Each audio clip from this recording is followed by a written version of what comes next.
वासुदेवाय। ओम नमो भगवते वासुदेवाय। ओम नमो भगवते वासुदेवाय।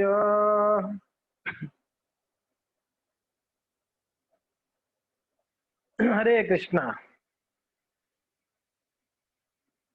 सभी भक्तों को स्वागत है। हम षड गोस्वामी वृंदों में से श्रील रघुनाथ दास गोस्वामी के चरित्र को श्रवण करते आ रहे हैं कई दिनों से। बहुत शिक्षण है, उनका जीवन है, उनके जीवन से हमने बहुत कुछ सीख सकते हैं। एक भक्त कैसे होना है, एक बैरागी कैसे होना है, कैसे भगवान की कृपा के लिए आतुर रहना है, कैसे वैष्णवों की कृपा के लिए आतुर रहना है, ये हम श्री रघुनाथ दास गोस्वामी के जीवन से सुन सकते हैं। तो हम चर्चा किए हैं कि रघुनाथ दास बचपन से ही श्रील हरिदास ठाकुर की कृपा को प्राप्त किए। नित्यानंद प्रभु का कृपा प्राप्त कर कर श्री चैतन्य महाप्रभु की आशीर्वाद लेते हुए उन्होंने विवाह आदि किए। फिर बाद में श्री चैतन्य महाप्रभु का कृपा प्राप्त करने के लिए उन्होंने अपना घर को भी त्यागे। घर त्याग कर श्री रघुनाथ दास गोस्वामी जो है घर से निकलकर, रात्रि का समय था, यानी लगभग भोर का समय था, सुबह होने से पहले पहले रघुनाथ घर त्याग दिए थे। और रास्ता में 12 दिन तक चले, चलते चलते पुरुषोत्तम क्षेत्र जगन्नाथपुरी में पहुंचे। जगन्नाथपुरी में जब पहुंचे तब श्री चैतन्य महाप्रभु को उन्होंने दर्शन किए, प्रणाम किए। तब श्री चैतन्य महाप्रभु, प्रभु कहे ना ऐसा तो है धरिला चरण, उठी प्रभु कृपा तारे कोयला आलिंगन। श्री चैतन्य महाप्रभु उनको आलिंगन किए। और चैतन्य महाप्रभु को देखकर बाकी जो स्वरूप दामोदर गोस्वामी आदि उनके जो भक्त और भी भक्त थे वहां पर, वो सभी रघुनाथ दास को स्वागत किए और रघुनाथ दास उन लोग को प्रार्थनाएं किए, चरण वंदना किए। और सर्वप्रथम हम वैष्णव को ये याद रखनी चाहिए, जब भी वैष्णव को मिलते हैं, इतना भी इम्पोर्टेंट काम क्यों ना हो, सर्वप्रथम प्रणाम करें। हम भूल जाते हैं प्रणाम करना, हम इतना आतुर रहते हैं, हम भूल जाते हैं। कोई सेवा के लिए हो या कोई किसी भी कार्य में जब वैष्णव को मिलते हैं तो सर्वप्रथम कार्य है प्रणाम करना ना भूलें। प्रणाम करना ना भूलें, वैष्णव सदाचार। तो यहाँ पर रघुनाथ ने प्रणाम किए और उसके बाद चैतन्य महाप्रभु कहते हैं हमने कल देखा श्री चैतन्य महाप्रभु क्या बताया कि प्रभु कहे कृष्ण कृपा बलिष्ठ सभा हईते, तुम्हारे काड़िला विषय दिष्टा गर्त होते। भगवान का बड़ा विशेष कृपा है, बहुत विशेष कृपा है आपके ऊपर। क्या कृपा किए भगवान? कहते तुम्हार काड़िलो विषय दिष्टा गर्त होते।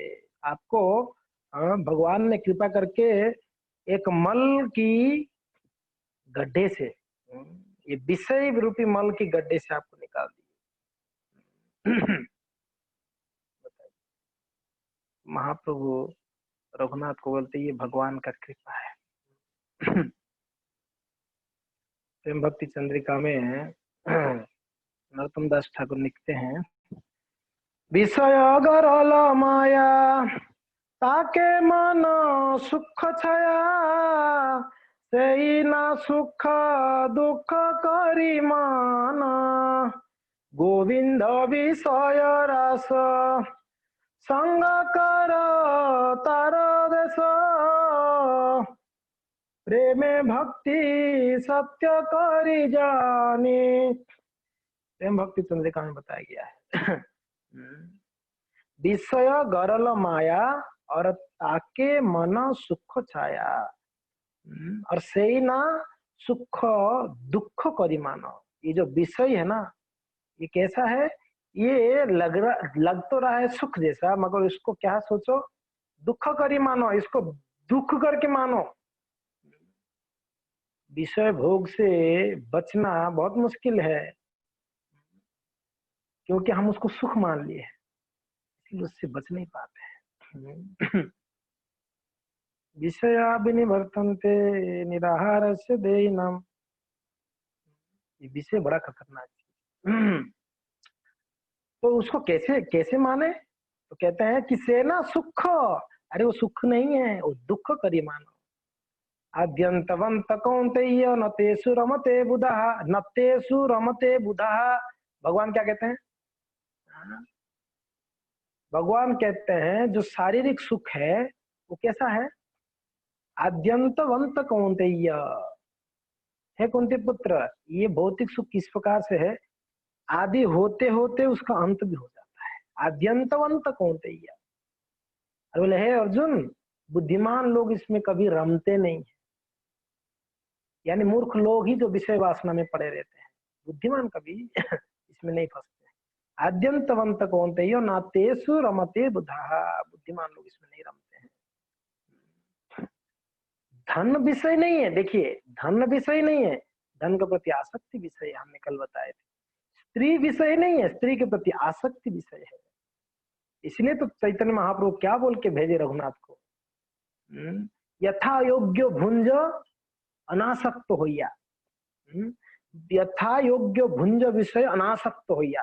चैतन्य महाप्रभु ने रघुनाथ दास को यही बोल के भेजे थे घर, अनासक्त होकर विषय को यथा जरूरत है, जितना चाहिए उतना आप स्वीकार करो जीवन जापन के।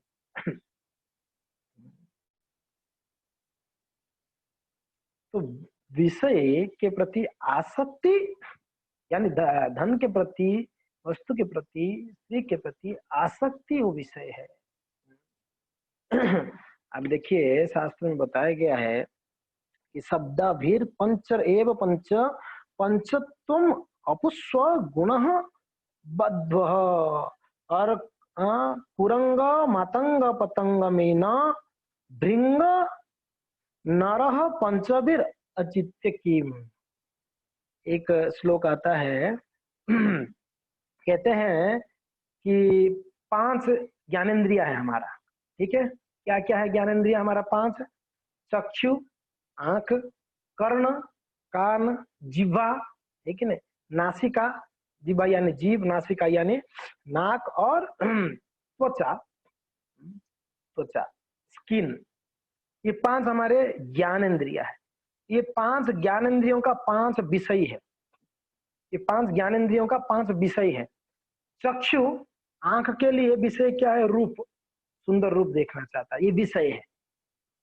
कर्ण के लिए शब्द, कर्ण के लिए क्या है, शब्द है, ये उसका विषय है, कर्ण का विषय शब्द है। जीवा, जीवा का विषय क्या है, स्वाद, अच्छा अच्छा स्वाद खाना चाहता है। त्वचा का स्पर्श, स्पर्श करना चाहता है त्वचा, और नासिका का घ्राण, सूंघना, घ्राण। तो ध्यान दीजिए, ये चक्षु के लिए जो रूप है, शास्त्र में वर्णन आता है कि जो पतंग है ना, पतंग, पतंग यानी तितली, तितली रूप के प्रति अट्रैक्ट होती है, और ये तितली रूप के प्रति अट्रैक्ट होके वो जब जाती है आग के पास, आग जलता रहता है, उसको तेजमय बड़ा अच्छा लगता है, जब आग के नजदीक जाता है तितली, क्या होता है, उसमें जल के खत्म हो जाती है। तितली रूप के पीछे पड़कर अपना प्राण गवा देती है। और शब्द, कुरंग, कुरंग यानी हिरन, हिरन का उदाहरण देते हैं। शब्द के लिए हिरन, शब्द ध्वनि को सुनने के लिए बड़ा तेज भागती है, भागते भागते भागते भागते हिरन क्या करता है, मृत्यु को प्राप्त करता है। जीवा स्वाद, स्वाद के लिए स्वाद, मीन का उदाहरण देते हैं, हाथी का उदाहरण देते हैं, हस्ती, वो हस्ती भी क्या करता है, वो भोग के लिए दूसरा हथिनी के लिए वो क्या करता है, अपना प्राण गवा देता है। जब हाथी को पकड़ना होता है ना, शिकारी को बहुत बड़ा खड्डा खोदते हैं और खड्डा खोद के एक हथिनी को उस खड्डे में डाल देते हैं, तो हाथी कहीं पर भी होगा वहां पर आएगा उसका समय लाभ करने के, और उसमें गड्ढे में गिर जाएगा, ऐसा है। और हाथी को उस तरफ बांध देते हैं यार, वो गड्ढे में रख देते हैं। तो हाथी का उदाहरण देते हैं। और मीन, मीन यानी मछली, मछली का उदाहरण देते हैं स्पर्श के लिए। मीन भी मीन को स्वाद में कहा जाता है मीन को, और स्पर्श के लिए हाथी, हाथनी का स्पर्श के लिए। मीन को देखो, मछली को पकड़ने वाला शिकारी क्या करता है, वो एक वो कांटा होता है उसमें कुछ जोड़ देता है, थोड़ा सा कुछ उसको डालता है पानी में ना, और वो मीन वो स्वाद उसको खाने के लिए आता है और उसमें फंस जाता है, उसमें फंस जाता है, उसका प्राण जाता है। तो ऐसा हाथी स्पर्श के लिए। और घ्राण के लिए मधुमक्खी का, भृंग कहा गया, भृंग मधुमक्खी का उदाहरण देते हैं। मधुमक्खी क्या करता है, वो सुगंध के लिए, सुंदर सुंदर फूलों की सुगंध के लिए जाता है, और उसमें कभी कभी क्या होता है, जो सूर्यमुखी पुष्प होता है उसमें जब भंवर बैठता है तो सूर्यास्त में वो बुझ जाता है, तो क्या होता है, भंवर अंदर ही मर जाता है, वो घ्राण के लिए जाता है। तो एक एक यहाँ पर एक एक जीव का वर्णन है, एक एक प्राणी के बारे में बताया गया है। गंध के लिए ये प्राणी जो है अपना प्राण गवा देता है, स्वाद के लिए ये प्राणी, रस के लिए ये प्राणी, अलग अलग। मगर मनुष्य ऐसा है, कहते हैं नरह पंचवीर अचिंत्य की। क्या आश्चर्य बात देखो, मनुष्य 500 500 विषय को एक साथ में ग्रास मीन्स ये करता है, फंसता है। हाथी तो सिर्फ स्पर्श के लिए भागता है, फिर भी वो खड्डा में गिरता है। मछली स्वाद के लिए, फिर भी वो खड्डा में गिरता है। मगर मनुष्य ऐसा है, उसका 500 इंद्रिया है एक साथ में, और 500 विषय के लिए वो दिन रात निरंतर प्रयास करता रहता है। आप सोचो उसका क्या स्थिति होगी, मनुष्य का क्या स्थिति होगा। वेरी डेंजरस स्थिति है, मनुष्य का बड़ा खतरनाक स्थिति का वर्णन किया जा रहा है। तो यहाँ पर इसलिए भगवान क्या कहते हैं, प्रभु कहे कृष्ण कृपा बलिष्ठ सवा हईते, तुम्हारे कारिल विषय विष्ट गर्त हईते। लेकिन आपको भगवान ने बचा लिए, कहाँ से निकाल दिए, विष्टा गर्त यानी मल की गड्ढे से आपको श्री भगवान ने निकाल दिया। श्री चैतन्य महाप्रभु आगे कहते हैं, फिर रघुनाथ सोच रहे हैं, रघुनाथ मन में सोच के होता है, रघुनाथ मन के हो कृष्ण नहीं जानी, तब कृपा काढ़िल आम यही आमी मानी। रघुनाथ मन में सोच रहे, क्या मन में ही बोल रहे, कृष्ण नहीं जानी, मैं कृष्ण को नहीं जानता हूँ, मुझे किसी ने अगर इस स्थिति से निकाला तो वो तो आप हो, तब कृपा काढ़िल आम, आपके कृपा से ही मैं ऐसी स्थिति से बाहर आ पाया। ये कृष्ण की कृपा, यही तो मैं बोल रहा था ना। चैतन्य महाप्रभु के मूवमेंट में कृपा शक्ति खुद कंफ्यूजन है, कौन किसको कृपा करता है पता नहीं चल रहा है। महाप्रभु बोलते हैं कि कृष्ण कृपा किए, और यहाँ पर भक्त बोलता है कि आपने कृपा की। कौन कृपा की यहाँ पर, भगवान कहते भक्त किए, भक्त कहते भगवान की। दूसरे दूसरे अवतार में भगवान की इच्छा शक्ति के अंडर में कृपा शक्ति होती, मगर महाप्रभु के मूवमेंट में इच्छा शक्ति के बिना यहाँ पर कृपा शक्ति स्वतंत्र है। तो रघुनाथ कहते हैं कि ये तो आपकी कृपा है, आपकी कृपा से ही क्या हुआ, मैं इस परिस्थिति से बाहर आ पाया। फिर चैतन्य महाप्रभु कह रहे हैं, क्या कह रहे हैं, बहुत सुंदर बात कहते हैं, তোমার বাপ জ্যেষ্ঠা বিষয় বিষ্টাগর্তের কীড়া, সূক্ষ্ম করি মানে বিষয় বিষের মহাপীড়া। दे रघुनाथ तुम्हार बापो ज्येष्ठ और विषय विष्ट करते रकीड़ा। क्या बोल रहे हैं देखो, बेटा के सामने पिताजी का क्या स्तर बता रहे, क्या बोल रहे हैं, आपके पिताजी और आपकी ज्येष्ठ पिताजी दोनों विषय विष्ट करते रकीड़ा, मल के खड्डे की कीड़े की बराबर है आपकी पिताजी और आपकी ज्येष्ठ पिताजी। सुख करी माने विषय और विषेर महापीड़ा। मान लो भक्त लोग बोलेंगे रे महाप्रभु इनके पिता तो भक्त है, वैष्णव है, वैष्णव है ये लोग, तो आप उनको बोल रहे हैं कि बिस्तर कीड़ा, ये कैसे? महाप्रभु कहते हैं चैतन्य महाप्रभु कह रहे हैं यहाँ पर, प्रभुपाद जी तात्पर्य में बहुत सुंदर बात कहते हैं, जब मनुष्य भौतिक भोग में आसक्त रहता है तो उसे अनेक कष्ट भी घेरे रहते हैं, फिर भी वो अपनी अधम स्थिति को सुख की स्थिति मानता है। ऐसे व्यक्ति के लिए इंद्रिय भोग इतना प्रबल होता है कि वह उसे त्याग नहीं पाता, ठीक उसी तरह जिस तरह मल का कीड़ा मल को त्याग नहीं पाता। आध्यात्मिक दृष्टि में जब मनुष्य भौतिक भोगों में अत्यधिक लिप्त रहता है तब वो मल के कीड़े के समान ही होता है। यद्यपि यह स्थिति मुक्त आत्माओं की दृष्टि में अत्यंत दयनीय होती है, किंतु भौतिकतावादी भोक्ता इसमें अत्यधिक आसक्त रहता है। प्रभुपाद जी का जो पर्पस है ना बहुत स्ट्रांग है। महाप्रभु का देखिए, भगवान कृष्ण थे टेढ़े, उनकी बातें टेढ़े, उनकी रास्ता टेढ़ा, सब कुछ टेढ़ा है कृष्ण। महाप्रभु का सब कुछ सीधा है, सीधा सीधा बोल रहे हैं यहाँ पर रघुनाथ को, आपके पिता महाप्रभु सीधे हैं, उनका नाम सीधा है और उनका कार्य सीधा है और उनका रास्ता भी सीधा है, सीधा, कंफ्यूजन वाला बात नहीं।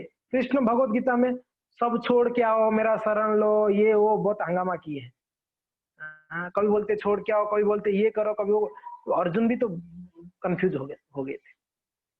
महाप्रभु सिंपल बात बोले, आप छोड़ा नहीं छोड़ा जो भी किया सिंपल है, सीधा रास्ता है, कृष्ण को पाना है, हरे कृष्ण महामंत्र जप करो, सिंपल, सीधा सीधा है, कंफ्यूजन वाला बात नहीं है। वो आप छोड़ के आओगे तो ही मैं आपको कृपा करूंगा, यो एक जगह में कहते हैं कि आप छोड़ के आओ मैं आपको कृपा करूं, एक जगह में देखो यो था माम प्रपद्यन्ते ताम तो तेव भजाम्यो, कब क्या कहते हैं भगवान, कंफ्यूजन वाला। महाप्रभु सिंपल सिंपल सीधा सीधा बात, टेढ़ा मेढ़ा बात करते ही नहीं। तो यहाँ पर सीधा बोल रहे हैं, तुम्हार बापो ज्येष्ठ विषय विष्ट करते रखीड़ा और सुख करी माने विषय विषेर महापीड़ा। थोड़ा ये सब सुनने के लिए थोड़ा सा कष्ट, थोड़ा अच्छा नहीं लगता है कि बड़ा बड़ा स्ट्रॉन्ग बताया गया है। अगर महाप्रभु रघुनाथ की पिताजी को ऐसे बोलते तो हम लोग का क्या स्थिति होगा? अगर महाप्रभु रघुनाथ की पिताजी को ऐसे, उनके अभी वहां आसपास जो वैष्णव गण है, मान लो क्या सोचते होंगे, अरे इनके पिताजी और इनके बड़े पिताजी दोनों जो भी धन कमाते क्या करते, ये लोग वैष्णव ब्राह्मण की सेवा के लिए भेजते, फिर भी महाप्रभु इस प्रकार से बोल रहे हैं। महाप्रभु फिर कहते हैं, उसको क्लियर करते हैं महाप्रभु, कैसे कैसे हो गए भाई ये लोग विषय कैसे हो गए, कैसे माल का कीड़ा हो गए? महाप्रभु कहते हैं यद्यादि ब्राह्मण्य करे ब्राह्मण सहाय शुद्ध वैष्णव नहे वैष्णवेर प्राय। आप लोग बोल रहे हो वैष्णव है मगर शुद्ध वैष्णव नहीं है। महाप्रभु काट दिए, यहाँ कंफ्यूजन क्लियर है। जो जो अपने आप को शुद्ध मानता है क्लियर बात महाप्रभु बोलते हैं, अगर थोड़ा भी विषय के प्रति वासना के प्रति इच्छा है तब वो शुद्ध नहीं, तब वो शुद्ध नहीं है। हमारा संप्रदाय तत्सुख सुखित्वम, अपना सुख के लिए नहीं, दूसरों के सुख, कृष्ण के सुख के लिए, कृष्ण के सुख के लिए वैष्णव भक्त जो है प्रयत्न करते, ओ वही शुद्ध भक्त है, वही शुद्ध भक्त है। यहाँ पर श्रील प्रभुपाद जी तात्पर्य में बहुत सुंदर बात कहते, क्या कहते पता है, कहते हैं भौतिक भोगों के प्रति आसक्ति के कारण कोई भी व्यक्ति शुद्ध वैष्णव नहीं हो सकता है।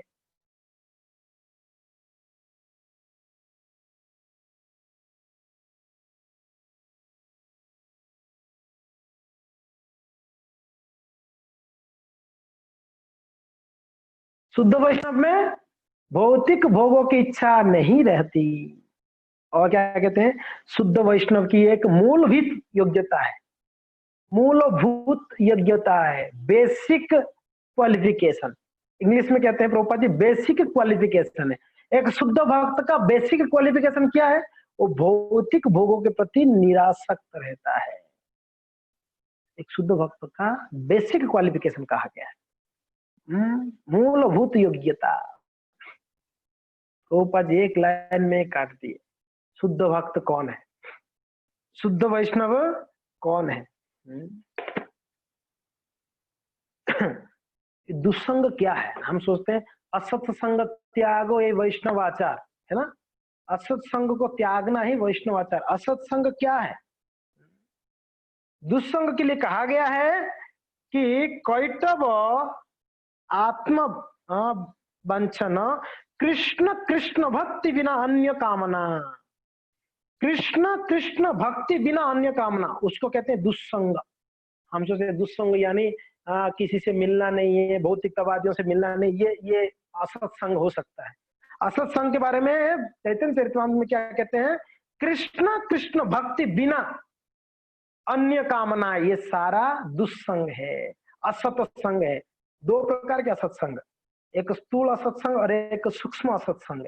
स्थूल असत्संग यानी भौतिकतावादी लोगों से नहीं मिलना है, जो कृष्ण भक्त ने उनसे नहीं मिला, ये स्थूल क्या है? असत्संग है, त्याग बताया गया।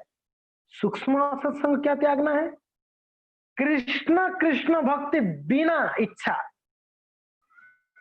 वो सूक्ष्म असत्संग है। आप घर पे अकेला रहकर भी असत्संग करते होंगे, अगर मन आपका अगर विचार कर रहा है भोग के बारे में, वो भी एक असत्संग ही हो रहा है। ऐसा मत सोचो कि लोगों और कोई भौतिकतावादी के मिलेंगे तभी असत्संग होता है। भाई मैं तो बच के रह रहा हूँ, घर से रहा हूँ, घर पे बैठा हूं, मैं किससे नहीं मिल रहा हूँ। घर पे रह के भी अगर आपका मन भूत विषय वासना का सोच रहा है तो क्या है? असत्संग ही बताया गया यहाँ पर। अकेले में भी हम असत्संग करते हैं, इसलिए हमारा मन क्या सोचता है। अभी यहाँ पर महाप्रभु बिल्कुल काट दिए, बोलते आपके पिताजी कौन है? ये है विष्टा की कीड़ा के बराबर है। कैसे? कैसे? क्योंकि ना वो भले ही वैष्णवों का ब्राह्मणों का सेवा कर रहे थे, मगर शुद्ध वैष्णव नहीं थे। शुद्ध वैष्णव को समझिए क्या है शुद्ध वैष्णव, इन लोग का धन के प्रति आसक्ति था। नहीं होता तो राजा ने जब आए भेजे, लोगों ने छुपा देते ना, 8 लाख स्वर्ण मुद्रा छुपा देते, 12 लाख देते। राजा ने भेजा तो ये लोग भाग क्यों गए? क्योंकि ना आसक्ति है धन के प्रति। एक तो धन के प्रति आसक्ति, दूसरा पुत्र के प्रति आसक्ति। पुत्र का वैराग्य देखकर क्या किया उनके पिताजी ने? विवाह करा दिए, विवाह करा दिए, उनको वैराग्य होने नहीं दिए। ये पुत्र के प्रति आसक्ति है। जो भी पिताजी माताजी अपने बच्चों को कृष्ण भक्त के लिए अलाउ नहीं करते हैं, वो सभी कैसे हैं? क्षमा करिएगा, वो कैसे हैं? सभी पुत्र के प्रति आसक्त लोग हैं। वो भी विषय गर्त कीड़ा की बराबर है, विषय विष्टा गर्त कीड़ा। मैं नहीं कह रहा हूं, ये स्ट्रॉन्ग वर्ड चैतन्य महाप्रभु बोले, आप चैतन्य महाप्रभु को बोलिएगा, मुझे मत बोलिए। मैं बोल ही नहीं रहा, मैं तो चैतन्य महाप्रभु का बात आपको बोल रहा हूँ। हमारे मूवमेंट में ज्वाइन करके बहुत साल रहकर, बहुत साल ब्रह्मचारी रहकर विवाह करने के बाद भी उनके बच्चों को ब्रह्मचारी बनने नहीं देते हैं माता पिता। बोले कि क्या दुर्दशा आ गई। देखो, खुद स्वयं ब्रह्मचारी थे, बाद में विवाह किए, गृहस्थ आश्रम स्वीकार किए, उनके जो बच्चे हुए उनको आश्रम में नहीं भेज रहे। बोलते नहीं मंदिर नहीं जाना है, और वहां जाना भी तो लाल कपड़े वाले, लाल ये रेड सिग्नल से दूर रहना है, खतरनाक है, डेंजर डेंजर जोन है वो लोग, उनसे उनसे मिलना नहीं है। ऐसे कहते हैं जी, ऐसे कहते हैं। इसका मतलब वो लोग समझे नहीं अभी तक वैरागी जीवन। आसक्ति देखो कैसा। हम अच्छा भक्ति करेंगे, हमारे बच्चा नहीं करेगा, हम हमारे बच्चा को नहीं कराएंगे, हम करेंगे। आप बोलो कि प्रभु जी हम सब सेवा करेंगे, हम जप करेंगे, हम सब करेंगे, मगर हम बेटा को मत बोलो, आप उसको छोड़ दो। उसको क्यों छोड़ दे? उसको जहर खाने दो, उसको बिस्तर की मल के कीड़े बनने दो, मैं भजन करूंगा। ऐसे कैसे न्याय है ये? एक सही मूड का भक्त, एक अच्छे भक्त कभी भी ऐसे नहीं करेगा। फिर तो आप लोग फिर शुभ चिंतक नहीं है बच्चों का। शुभ चिंतक कैसे हुए फिर? आप तो उनको विषय भोग में छोड़ दिया, आप भजन कर रहे हो, बच्चों को नहीं आने देते। बड़ा खतरनाक। बच्चों को बहुत जरूरी है इस समय में उनको ट्रेन करना। अगर बच्चों के अंदर बैरागी दिख रहा है तो उनको और प्रोत्साहन करना चाहिए बैरागी बनने की। आपकी कई जन्मों से आप किसी के बच्चे हुए होंगे, आपके और भी बच्चे होंगे, और कई जन्म तक आपके बच्चे होंगे। एक बच्चा कृष्ण के लिए दे दोगे तो क्या क्या फर्क पड़ जाएगा? क्या फर्क पड़ जाएगा? और हम लोगों ने कई जन्म तक विवाह किए हुए हैं, जन्म जन्मांतर हमारा विवाह। एक जन्म अगर कृष्ण के लिए विवाह नहीं करेंगे तो क्या फर्क पड़ जाएगा हम लोग? बताइए।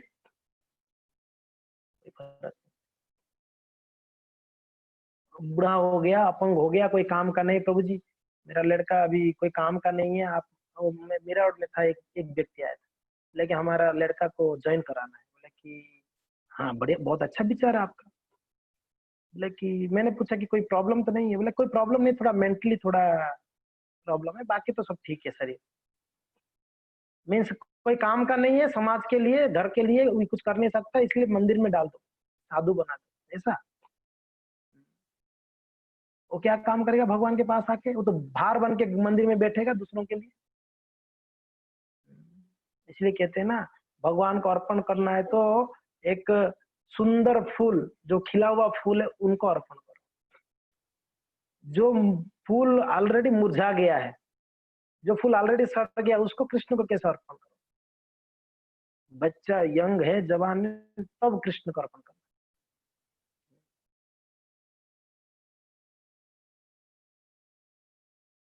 कृष्ण भक्ति इतना आसानी से नहीं मिलता है, बहुत प्रयत्न करनी पड़ती है। और हम बहुत प्रयत्न करने के बाद भी हमारा बेटा अगर नहीं बन पाया तो कोई बात नहीं, कृष्ण की इच्छा हो सकता है।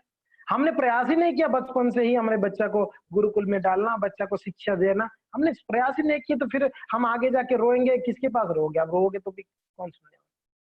मेरे बच्चा सुन नहीं रहा है, मेरे बच्चा मान नहीं रहा है।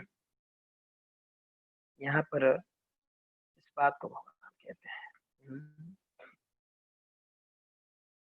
सुदामा जी धन के लिए शास्त्र में वर्णन किया गया है। दो भक्त ऐसे हुए जो बिल्कुल धन को ऐसे मानते थे, बिल्कुल तुच्छ, सही में वो बिष्टा जैसे मानते थे। दो भक्त के बारे में, एक तो भरत महाराज जी है, दूसरा सुदामा जी महाराज। ये दोनों ऐसे हुए, वो धन को बिल्कुल एकदम तुच्छ मानते थे, बिल्कुल बैरागी। धन भगवान को तो सुदामा जी बोल दिए थे कि मुझे धन चाहिए ही नहीं। भगवान के पास जब सुदामा आए, उनका जो चावल लेके आ गए थे भूंज कर, तो चावल भगवान खा के भगवान सोच रहे थे कि अरे यार, इसका ऐसा ऐसा स्थिति है मेरा मेरा मित्र का, जो थोड़ा चावल भी लेके नहीं आ सका। हाँ, ऐसा ऐसा स्थिति है। तो भगवान कृपा करके उनको दिए धन, उनका भक्ति देख कर दिए। और भगवान जानते थे मैं इनको दे रहा हूं, सुदामा जी बिल्कुल विरक्त रहेंगे इससे, सुदामा जी इसमें फंसने वाले नहीं है, इनको भगवान को पता था। भरत महाराज जी देखिए, ऐसा ऐसा सोचना ही गलत हो जाएगा कि हमारे पास धन है, धन धन घर पे है और मान सम्मान है, ऐश्वर्य है, तो ये विषय है, इसको त्याग देने चाहिए, ये गलत हो जाएगा। या ऐसे विचार करना कि जो धनी है वो भक्त नहीं बन सकता है, शुद्ध भक्त, ये भी गलत हो जाएगा। इसके लिए उदाहरण है। इसके लिए निष्काम भक्त दो प्रकार के हैं शास्त्र में, दो प्रकार के निष्काम भक्त है ना। निष्काम यानी जिनका कोई कामना नहीं है, उनको निष्काम कहते हैं। सकाम, निष्काम। एक सकाम यानी कामना के साथ में भक्त होते हैं, हम सब सकाम भक्त हैं। हमको कुछ चाहिए, कुछ नहीं तो कम से कम सुख चाहिए हमको। हम भक्ति कर रहे क्यों, किसके लिए कर रहे, सुख मिल रहा है। खैर कोई बात, ये सकाम भक्त है, सकाम डिवोटी। निष्काम भक्त दो प्रकार के कहते हैं। निष्काम भक्त कोई इच्छा नहीं है, मगर दो प्रकार के निष्काम भक्त है। एक कहते हैं दृष्टा और एक कहते हैं अद्वेष्टा। द्वेष्टा और अद्वेष्टा कहा गया है। द्वेष्टा यानी धन को, संपदा को, भौतिक संपदा को द्वेष, बिल्कुल विरक्त नहीं चाहिए एकदम, ये एक प्रकार के वैष्णव। दूसरे अद्वेष्टा, द्वेष भी नहीं और राग भी नहीं। राग द्वेष सुना है ना आपने, राग और द्वेष। राग यानी आसक्ति, द्वेष यानी द्वेष करना, विरक्ति। उनका राग भी नहीं है। जैसे उदाहरण के लिए ध्रुव महाराज जी, ध्रुव महाराज के पास क्या नहीं था, इंद्र भी उनके सामने ललचा गया था ध्रुव लोक को प्राप्त। ध्रुव लोक का आप वर्णन सुनिए। ध्रुव लोक नॉन डिफरेंट फ्रॉम वैकुंठ लोक। ध्रुव लोक वैकुंठ लोक से बिल्कुल अभिन्न था। इतना ऐश्वर्य, जितना भगवान के धाम में ऐश्वर्य था उतना ही ध्रुव लोक में ऐश्वर्य था, ध्रुव को दिया गया।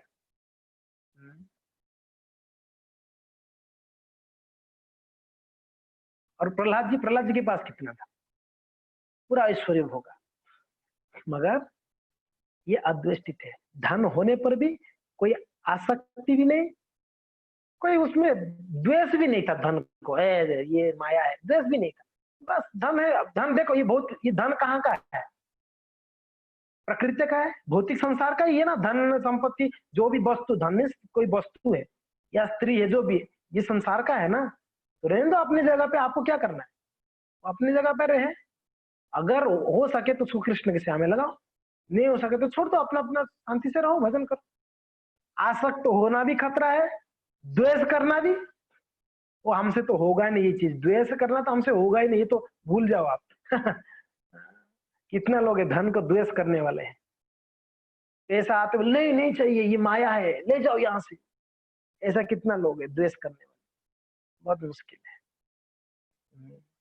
तो यहाँ पर श्री चैतन्य महाप्रभु कहते हैं कि आपके पिताजी कैसे हैं, ये विषय विष्टा के कीड़े हैं, विषय विष्टा के कीड़े हैं। फिर महाप्रभु कहते हैं, मैं थोड़ा स्लो चल रहा हूँ, चलेगा ना आप लोग को। मैं अभी देखो रघुनाथ दास गोस्वामी का लगभग कितना दिन हो गया, 8-9 दिन 10 दिन हो गया। बस अगर ऐसे प्यार पढ़ते पढ़ते जाएंगे तो मैं 2 दिन में रघुनाथ दास गोस्वामी का लीला बता दूं आप।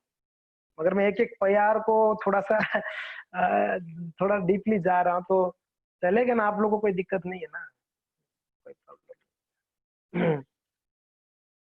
ये सब चीजें ना थोड़ा स्ट्रांग भी है।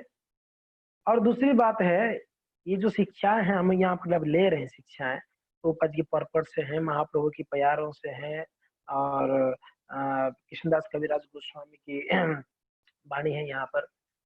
ये सब ऐसा मत सोचो बोलने वाला पूरा पालन कर रहा है, नहीं। ये सारा उपदेश हम सबके लिए है, हम सबके लिए, हम सबका वही स्थिति है, हम सबको पालन करना है। मैं तो ये सब पढ़ पढ़ के बोला था कि कितना कम है, हम सिर्फ बड़ा बड़ा बोल तो रहे हैं मगर कर नहीं पाते हैं। ये सारा उपदेश को मैं पढ़ता हूँ, जब बोलता हूँ कि मैं एक भी चीज इसमें से नहीं कर पाता, ऐसा स्थिति हमारा। और महाप्रभु ने बहुत बहुत स्ट्रांगली बोला, बहुत स्ट्रांगली। और चैतन्य चरितामृत तो बोलने का तो मैं क्वालिफाइड ही नहीं हूँ, मैं बोल रहा हूँ सिर्फ शिक्षा के लिए। हम शिक्षाएं लें कुछ अपने, बिल्कुल क्वालिफाइड नहीं है। ये कोई ऐसे वैष्णव बोले जो इस सबको पालन करता है, उनके मुख से जब सुने तब हमारा हृदय में परिवर्तन होगा, या ऐसे भक्तों के मुख से जब आता है उपदेश तब हमारे हृदय में परिवर्तन हो सकता है। हम ये सिर्फ इंफॉर्मेशन क्लासेस है, हमारा इंफॉर्मेशन मिल रही है शास्त्र से हमको, तो इंफॉर्मेशन को नोट करके हम इसको पालन करने के लिए प्रयत्न कर सकते हैं। तो ये इंफॉर्मेशन आप लोग के लिए भी, मेरे लिए भी, मैं बोल रहा हूँ सर्वप्रथम मेरे लिए है, बाद में आप लोग के लिए हो सकता है। तो इसके लिए ऐसा नहीं है कि ये सारा जो है इतना स्ट्रॉन्ग। रघुनाथ दास की जीवन का देखिए कितने कितने कितने कितने उपदेश हैं, और ये हम सबके लिए बहुत जरूरी है, ये हम सबके लिए बहुत जरूरी चीजें हैं। प्रभु जी 5 साल हो गया यार, ये इसके बारे में कभी सुना ही नहीं है, ऐसा भी है क्या? ये सब बोल रहे हैं, कभी सुने ही नहीं थे। ऐसा ऐसा चीजें हैं ये चैतन्य महाप्रभु हाँ यहाँ पर बतला रहे हैं। बताइए। ऐसे बोलना नाम जप करो बस सब हो गया। नाम जप करने के लिए सब तो चाहिए ना। ये नहीं समझ के नाम जप करोगे, ज्यादा समय तक नाम जप में आपका रुचि नहीं रहेगा। ये सब समझ कर करेंगे तो नाम जप में दृढ़ता बढ़ जाएगी। तो महाप्रभु कहते हैं तो यद्य ही ब्राह्मण्य करे ब्राह्मणेर सहाय शुद्ध वैष्णव ना है वैष्णव प्राय। इसके लिए यहाँ से सीख जाइए, जो धन देते हैं, कोई कोई सोचता है मैं मंदिर में दे दिया इतना पैसा तो मैं शुद्ध भक्त हो गया। अरे बिल्कुल भी नहीं है। मंदिर में पैसा देके कोई शुद्ध भक्त नहीं हो जाता है। वैष्णव प्राय, वैष्णव जैसा है, क्योंकि ना दिया कहाँ पर, मंदिर और वैष्णव को दिया, तो आप वैष्णव शुद्ध वैष्णव बिल्कुल भी नहीं। कोई धन देके शुद्ध वैष्णव नहीं हो जाता है। धन देकर आप अपनी आसक्ति को छुड़ा सकते हो धन के प्रति से, शुद्ध वैष्णव नहीं हो सकते। यहाँ पर महाप्रभु क्लियर कर दी इस बात को। धन देने वाला कभी शुद्ध भक्त, वैष्णव प्राय बोले हैं, वैष्णव प्राय है मीन्स वैष्णव जैसा है। प्राय है ना, वैष्णव जैसा है। आपके पिताजी वैष्णव जैसा है, मगर वैष्णव शुद्ध वैष्णव नहीं, शुद्ध वैष्णव रहिए।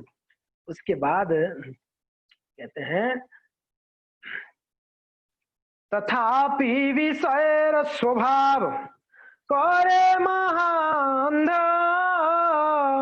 সেই कर्म कराए जाते है भवबंध। क्यों? क्योंकि तथापि, तथापि इससे पहले पैर में क्या कहते हैं, यद्यपि। यद्यपि आपके पिताजी वैष्णवों को, ब्राह्मणों को दान दक्षिणा देते हैं, फिर भी, तथापि फिर भी विषय स्वभाव करे महाअंध। देखो कितना स्ट्रॉन्ग बात बताया गया, महाअंध सही कर्म कराए जाते हो भवबंध। ये विषय ऐसा चीज है, व्यक्ति को ऐसे कार्य करा देता है जिसके द्वारा भवबंधन में बंध जाता है। यहाँ पर महाअंध कहा गया है। क्या कहा गया है? महाअंध। चैतन्य चरितामृत में ऐसे ऐसे वर्ड है बड़ा। अभी अंध करके तो हम जानते हैं, अंध यानी अंधा, जिसको दिखता नहीं। अब महाअंध क्या है इसमें? जिसका आंख नहीं है तो वो तो अंधा। महाअंध मीन्स अब क्या समझेंगे आप? महाअंध, यहाँ पर महाप्रभु महाअंध क्यों बोल रहे हैं? जो विषय है वो महाअंध बताया गया है। महाअंध का अर्थ क्या है? अंध तो समझ में आ रहा है कि भाई जिसको दिखाई नहीं देता, आंख नहीं है, अंध। महाअंध क्या है? महाअंध क्या है? अंध तो अंध होते हैं, महाअंध क्या है? महाअंध यानी ये विषय भोगी ऐसा अंध है, सिर्फ दिखाई नहीं देता ऐसा नहीं है, उसको सुनाई भी नहीं देता है, और उसको गूंगा भी है, बोल भी नहीं पाता है। उसको महाअंध कहते हैं। महाअंध यानी 3 इंद्रिया उसका होते हुए काम नहीं करेगा। देख लो, विषय, जिसको विषय चाहिए ना, विषय चाहिए व्यक्ति सत्य को सुन नहीं सकता है, झूठ को सत्य को बोल नहीं पाएगा, सत्य को सुन नहीं पाएगा, सत्य को बोल नहीं, क्योंकि ना उसका विषय भोग में चिंतन रहता है। इसी कारण वो सत्य को नहीं सुनेगा और सत्य को बोल नहीं पाएगा, सत्य को देख भी नहीं पाएगा। महाअंध होता है विषय भोग की अहंकार से। विषय है, इसके पास धन है, तो उसकी अहंकार से इतना कोई बोलता है तो सुनेगा भी नहीं, सुनकर भी अनसुना करेगा, देखकर भी अनदेखा करेगा, और जहां बोलना चाहिए वहां बोलेगा भी नहीं। इसके लिए इसको महाअंध कहा गया। यहाँ पर सिर्फ आंख दोनों नहीं रहेगा फिर भी ठीक है। यहाँ पर विषय का स्थिति कैसा है? जो विषय भोगी, आंख भी नहीं है वो व्यक्ति का, कान भी नहीं है और मुंह भी नहीं, रहते हुए भी नहीं है, ऐसा है महाप्रभु का कहना है। कितना खतरनाक चीज है। और हम लोगों ने ऐसे चीजों को इकट्ठा कर रहे हैं, इकट्ठा कर रहे हैं। अच्छी बात है, इकट्ठा करो, बहुत बढ़िया है, मगर उसको सही इस्तेमाल कर लो, सनातन गोस्वामी जैसा। नहीं तो मुश्किल है जी, बहुत मुश्किल है। और विषय कभी भी कृष्ण की कृपा प्राप्त नहीं कर सकता। ये प्रभुपाद जी बोल दिया, महाप्रभु बोल दी इस बात। विषय व्यक्ति कभी शुद्ध भक्त हो ही नहीं पाएगा। विषय वैष्णव प्राय ही रहना है, जन्म जन्मांतर। क्या कहते हैं? हाँ, उपायार है ना, हाँ, बहु जन्म धरी यदि करे नामक नामक कीर्तन तब ना उपजाए कृष्ण प्रेम धन, तभी ना मिले कृष्ण प्रेम धन। अगर बहुत जन्म जन्मांतर भी हम भजन करेंगे तो भी कृष्ण प्रेम धन हमको नहीं मिलेगा। अपराध के लिए कहा गया है, इसके लिए भी लागू है। अपराध कौन करता है? विषय भोगी अपराध करता है। जिसको विषय लालसा है, अहंकारी व्यक्ति, वही अपराध करेगा। तो बहु जन्म जन्मांतर भी करेंगे तब भी कृष्ण प्रेम धन प्राप्त नहीं होगा। इतना आसान नहीं कृष्ण प्रेम धन प्राप्त करना। बहुत बड़ा शिक्षा है महाप्रभु का, बहुत बड़ा शिक्षा है यहाँ पर। बहुत स्ट्रॉन्ग महाप्रभु की ये जो उपदेश है, अगर कोई बोलेगा ना, कोई सिखाएगा ना, वो भक्त हमेशा डरेगा अपराधों से, विषय से। प्रॉब्लम ये है बोलते नहीं।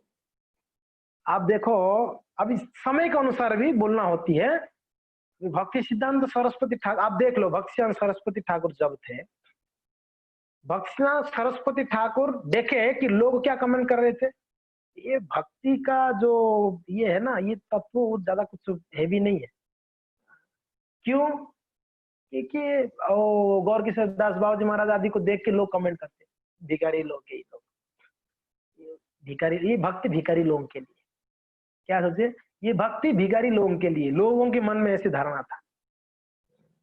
भक्तिचंद महाराज जी के शिष्य लोग कौन हुए पता है? भक्तिचंद महाराज, अच्छा भिखारी लोग भक्ति करते। भक्तिचंद महाराज की ज्यादा शिष्य राजा की बेटा, राजाओं की बेटाओं को भक्तिचंद महाराज शिष्य बनाए, और राजा की बेटा को भक्त बनाए और दिखलाए, देखो भिखारी लोग ही भक्ति नहीं करते, राजा की लड़का भी भक्ति कर सकता है, करता है, करके प्रचार करता है। भक्तिचंद महाराज जी की ज्यादा शिष्य राजा के लड़के।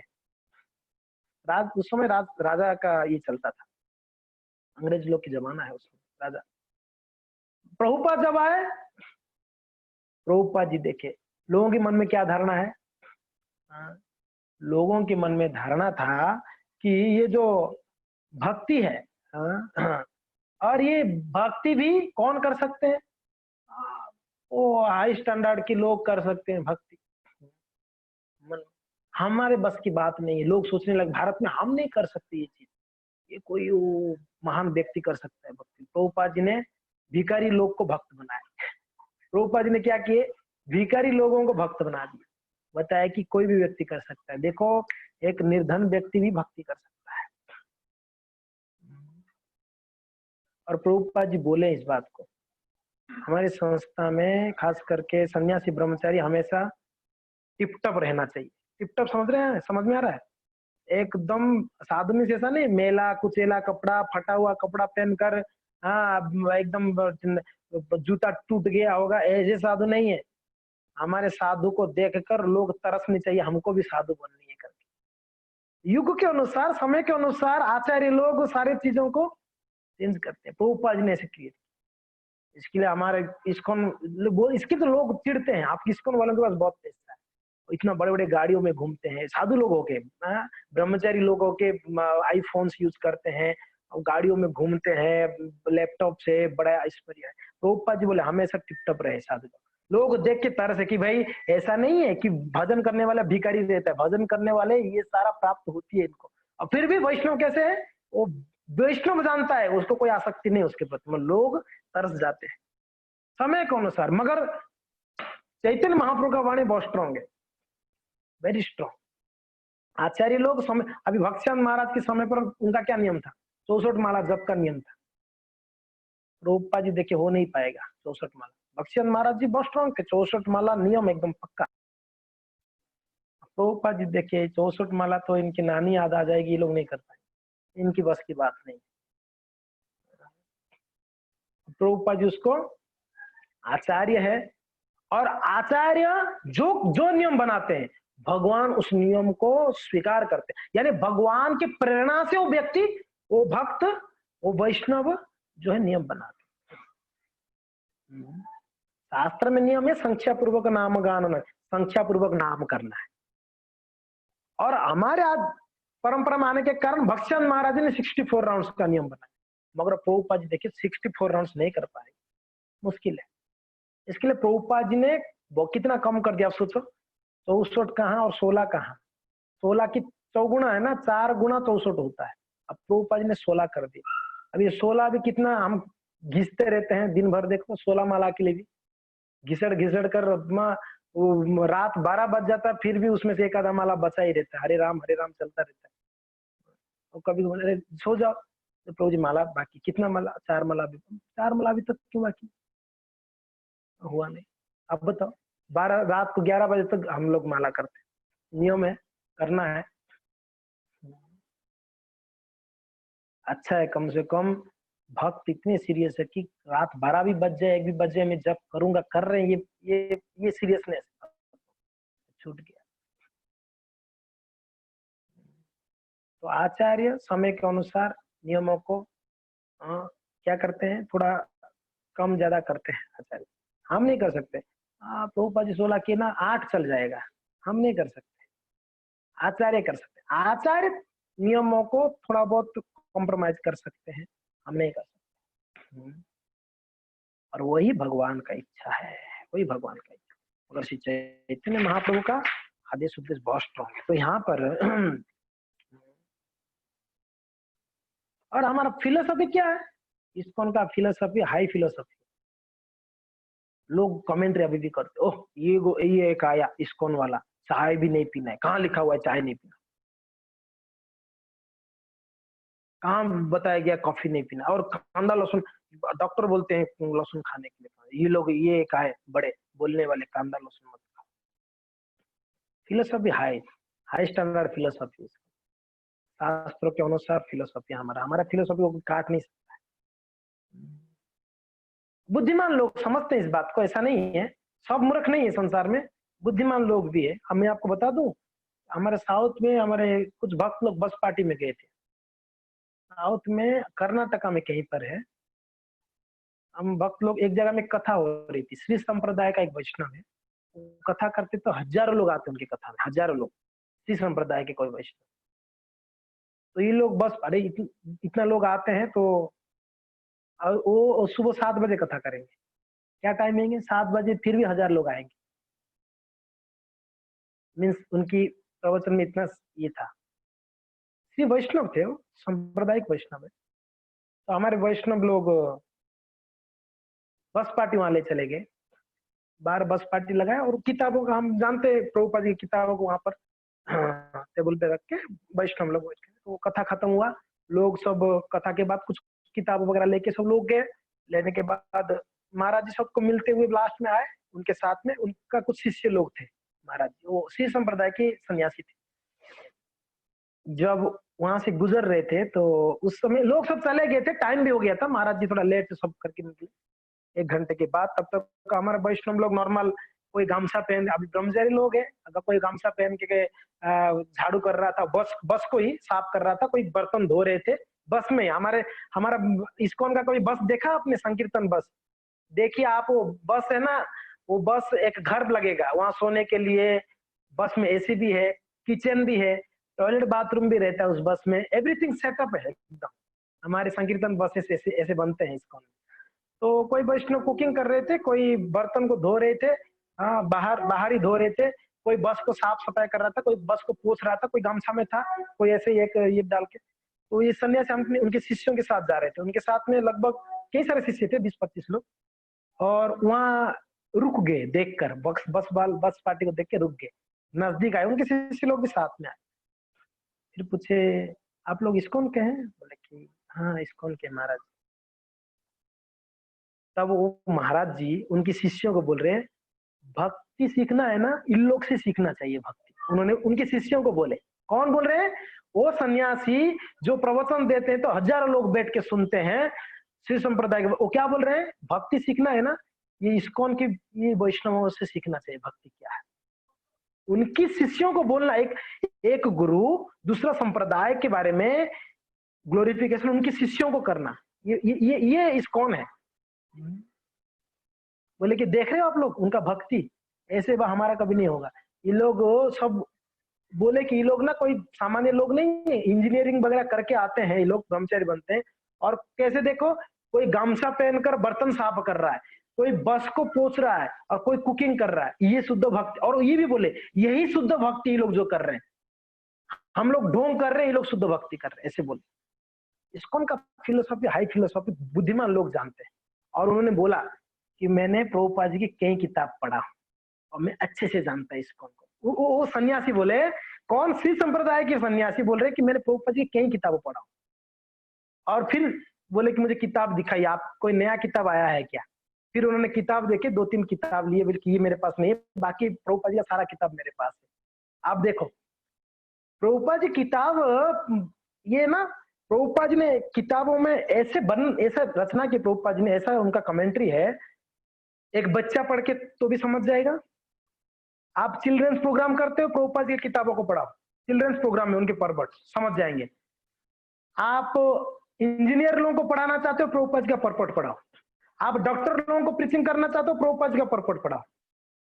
आप बूढ़ों को प्रीचिंग करना करो, गृहस्थों को करो, ब्रह्मचारियों के लिए भी करो, सन्यासी। प्रभुपाद जी का पर्पट आल के हर वर्ग के लोगों के लिए प्रभुपाद जी ने लिखे। ऐसा नहीं कि बस ये ब्रह्मचारी लोग ही समझ पाएंगे, सन्यासी लोग, सबके लिए ऐसा पर्पट। और जो पढ़े वो जानते हैं प्रभुपाद जी के पर्पट, कोई भी आसानी से समझ जाएगा। मुझे कोई आज कह रहे थे कि प्रभु जी, एक माता जी दोपहर को फोन किए थे, बोला प्रभु जी भगवत गीता नहीं समझ में आता है। मैं बोला कि प्रभुपाद जी का पर्पट पढ़ो। आप श्लोक नहीं समझ में आएगा साइड में रखो, पर्पट बहुत जरूरी है, पर्पट पढ़ो, प्रभुपाद जी का तात्पर्य पढ़िए, आपको श्लोक अपने आप रिवील होगा, अपने आप रिवील होगा, समझ में आ जाएगा। तो प्रभुपाद जी बहुत आगे तक का, और ये किताबें हैं प्रभुपाद जी का। देखिए आज की बात नहीं, आज की पीढ़ी को तो उद्धार कर रहे हैं, आज की पीढ़ी तो पूरा बिल्कुल भक्ति में जुड़ जा रहे हैं पढ़ के।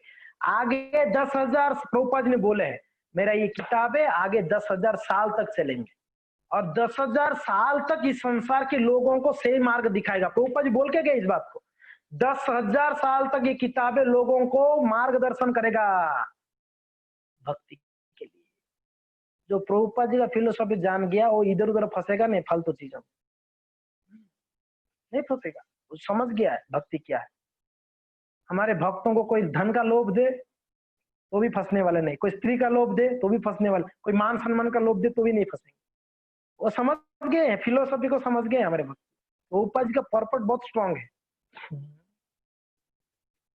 तो इसके लिए हाई फिलोसॉफी है। और यहाँ पर क्या बोल रहे हैं महाप्रभु, तथापि विषय स्वभाव, ये विषय का स्वभाव है। क्या स्वभाव है, करे महाअंध, व्यक्ति को महाअंध बना देता है, यानी गूंगा बहरा और अंधा बना देता है।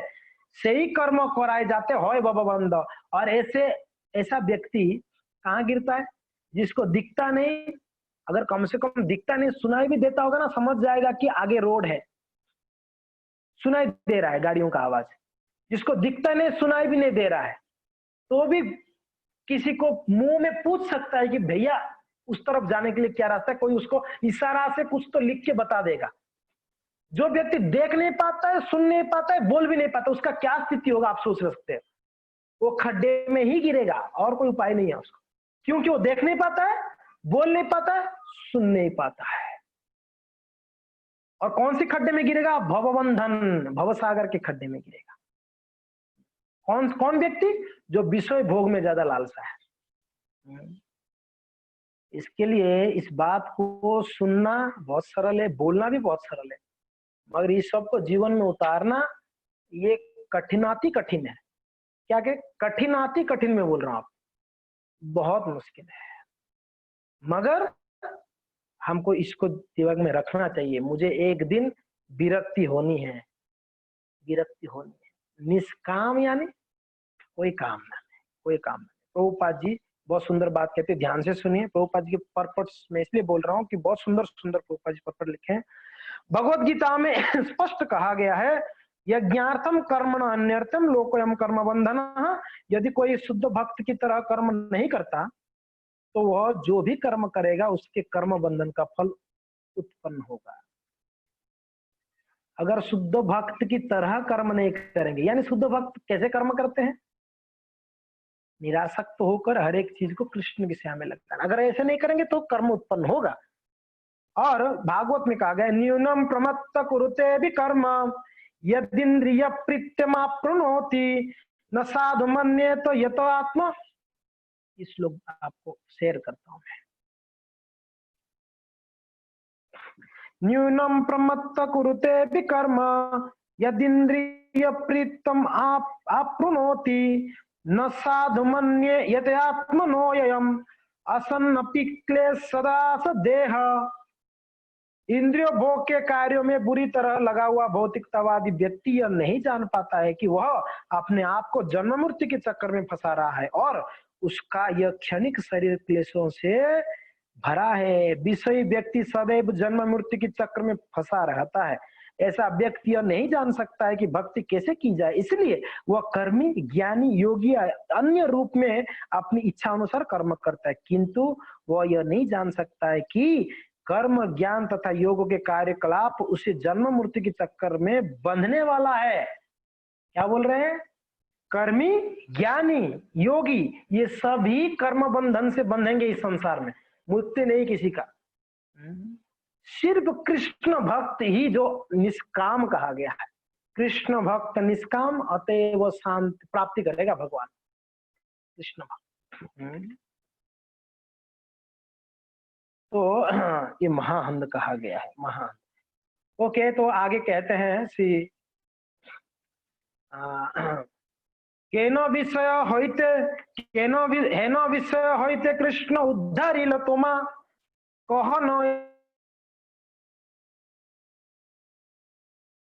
आय कृष्ण।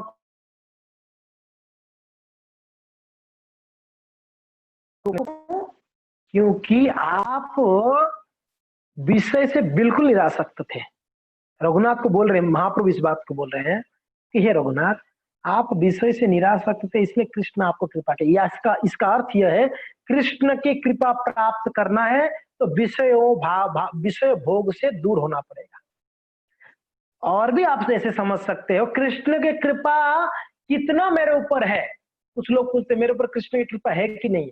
अगर इसको भी मापतोल करना है, इसका भी आप अगर मेजरमेंट करना है कि कृष्ण का कृपा कितना है हमारे ऊपर, तो आप जांचिए आपका विषय भोग में कितने मन है, मन कितना है, कितना रुचि है, उससे पता चल जाएगा कृष्ण का कितना कृपा है। जितना निरासक्त है विषय भोग के प्रति, उतना कृष्ण की कृपा है आपके ऊपर। कृष्ण की कृपा हुई है, इसके लिए आप उस चीजों को, महाप्रभु ये कहते हैं कृष्ण का कृपा आपके ऊपर है, इसलिए आप ऐसा स्थिति से बाहर आ गए हो। ध्रुव महाराज जी को नारद जी क्यों कृपा की? ध्रुव जी को नारद जी कृपा क्यों की? क्या कारण था? राजा का लड़का था इसके लिए कृपा किए? नहीं। उत्तानपाद का लड़का, पता है क्यों कृपा आ गया? स्वतः कृपा करने लगे नारद जी महाराज रास्ते में मिलके। देखे राजा का लड़का बिना चप्पल का जंगल में चल दिया, उसका बैरागी देख लो। और आवाज नहीं आ रहा है? आवाज नहीं आ रहा है आप लोग को? आ रहा है, आवाज आ रहा है? ओके। तो कैसे, क्यों कृपा किए? उन्होंने देखा राजा का लड़का होके भी जंगल में जा रहा है, और जंगल भी जा रहा है लड़का बिना कोई तैयारी का। ऐसा नहीं कि हाथ में टिफिन लेके जा रहा है कि अभी कितना दिन होगा पता नहीं, खाने पीने के लिए थोड़ा सब ले लिया है, फल वल इकट्ठा, बिल्कुल भी नहीं है। हाथ में कुछ भी नहीं है, लड़का निकल गया कृष्ण। और भेजा कौन इसको? माँ ने खुद भेजा है, माँ ने खुद भेजा। जा माँ ने, कोई ऐसा नहीं कि चलो थोड़ा कुछ चकली बना के दे देता हूँ, खाता रहेगा, थोड़ा पानी पी लेगा चकली खा के, या थोड़ा कुरमुरा बना के दे देता हूँ, जंगल में कुछ मिलेगा नहीं मिलेगा, कम से कम फल तो ले ही जाओ, कुछ नमकीन बना के दे देता हूँ डब्बा में भर के। करते हैं ना माँ, बेटा कहीं जाता है तो वो नमकीन डब्बे में भर देते हैं, या कोई चकली बना के दे देते हैं, कुछ ना कुछ खाने के लिए दे देते हैं। कोई मिठाइयाँ, ना भूख लगेगा तो खाना। बच्चा कभी हॉस्टल जाता है तो माँ 1 हफ्ता भर का दे देती है, बेटा भूख लगेगा तो खाना। माँ ने ऐसे नहीं की थी। और ध्रुव ने बिल्कुल वेट नहीं की। मान लो माँ कहे भी होंगी, ध्रुव रुक जा थोड़ा नमकीन बना के देता हूँ, टाइम नहीं है, कृष्ण को मिलना है, इतना टाइम किसके पास है, नमकीन तू बना के ले जाऊंगी। अगर मान लो अगर बोले भी होगी सुनीति ऐसा, तो ध्रुव ने इनकार कर दिया, टाइम नहीं है इतना, कृष्ण को मिलना है मुझे बस। और मन में क्या इच्छा था ध्रुव जी का? मन में इच्छा था मुझे पिताजी से बड़ा राज्य चाहिए, ये इच्छा करके के।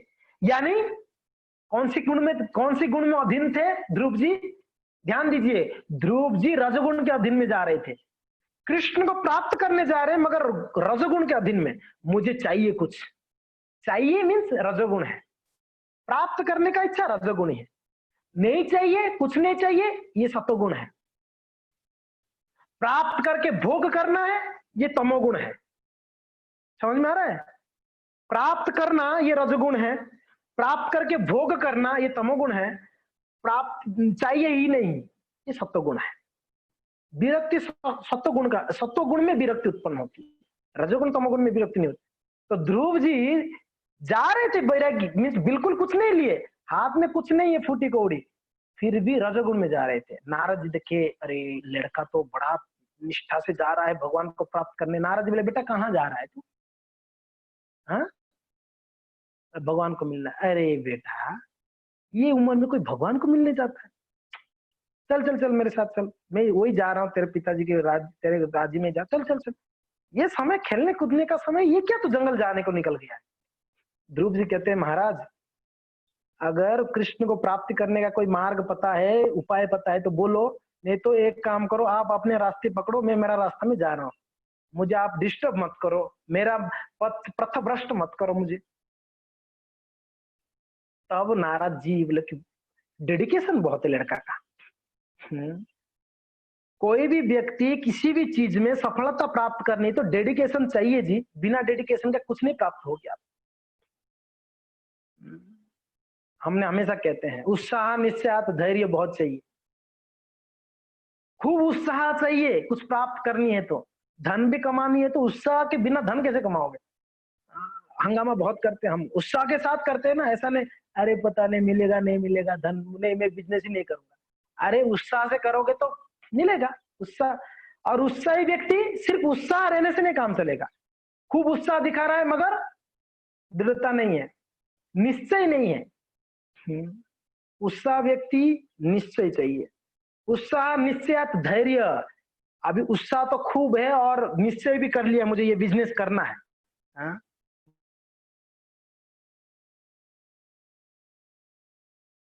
अगर उत्साह है और निश्चय भी किया मुझे ये बिजनेस करना है, मगर धैर्य नहीं है, मानो एक साल उसने खूब हंगामा की,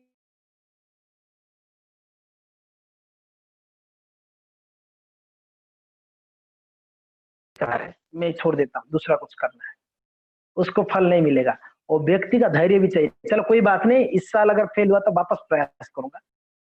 अभी देखो कृषक लोग हैं जो खेती बाड़ी करते हैं, कोई कोई साल उनका खेती में बिल्कुल कुछ उगता नहीं है, बारिश नहीं होती, जल जाता है सब कुछ, फिर भी वो खेती वाला छोड़ नहीं देता है, कोई बात नहीं भगवान का इच्छा, वापस करूंगा, वापस वापस धान उगाता है, वापस गेहूं उगाता है। दूसरा साल भी नहीं हुआ तो तीसरे साल ऐसा नहीं कि छोड़ देता है, तीसरे साल भी प्रयास करता है और एक दिन उनको अच्छा फसल मिलती है। उत्साह निश्चयात धैर्य तीनों चाहिए जी, धैर्य तभी बहुत जरूरी है हमको। और ये ध्रुव जी के अंदर देखे नारद जी महाराज, बोले कि लड़का का उत्साह बहुत है कृष्ण को प्राप्त करने में, निश्चय भी पक्का है इसका, और ये लड़का का धैर्य तो अभी पता चलेगा, ये जाएगा जब जंगल में, भाग के आ गया तो गया, इसका धैर्य नहीं है। जंगल जाके 2-4 दिन रुक के, अरे यार दिमाग खराब है, कुछ खाने को नहीं, माँ तो घर में बढ़िया बढ़िया गरम गरम खिलाती थी, यहाँ पर तो कुछ भी नहीं है। अगर घर में भाग के आ गया तो फिर तो फेल है। तो देखते हैं, अभी देखा जाएगा। ध्रुव जी को कृपा करके बोले कि रजोगुण में जा रहा है, ये व्यक्ति रजोगुण में जा रहा है तो क्या कृष्ण को प्राप्त करेगा? नारद जी स्वतः, वर्णन है भागवत में, नारद जी उनके सर के ऊपर हाथ रखे, आशीर्वाद स्वतः मांगा नहीं है ध्रुव ने, मुझे आशीर्वाद दो महाराज। ध्रुव, नारद जी अपने आप स्वतः आशीर्वाद दे ध्रुव जी को, जा बेटा जा, ये मंत्र ले जा, ये मंत्र जप कर जाके और भगवान प्राप्त होंगे, कृपा से बोले। इसका दृढ़ता देखकर, तो गुरु कृपा कब करते हैं? हमारा दृढ़ संकल्प देखकर। गुरु कृपा कब करते हैं? जब हमारा उत्साह निश्चय तो धैर्य देखकर। कम से कम उत्साह निश्चय तो होना ही चाहिए। धैर्यता गुरु देते हैं। गुरु बोलते हैं बेटा घाई मत करना। महाप्रभु क्या बोल रहे हैं? क्रमे क्रमे। हाँ, रघुनाथ जी को क्या बोले? क्रमे क्रमे, ना हुआ बातुल, ज्यादा पागलपन मत करो, पागल मत बनो रघुनाथ, क्रमे क्रमे। गुरु देते हैं, बोलते हैं कि धैर्य रखो। तो भक्तों के अंदर उत्साह निश्चय तो चाहिए ही चाहिए। और हम लोग निरुत्साह भक्तों के साथ रह के बिल्कुल निरुत्साहित हो गए, अरे कुछ होगा ही नहीं, भजन ऐसा ही, ये कुछ नहीं होने वाला है।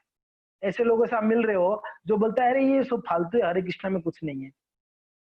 किसको क्या मिला है? फकीर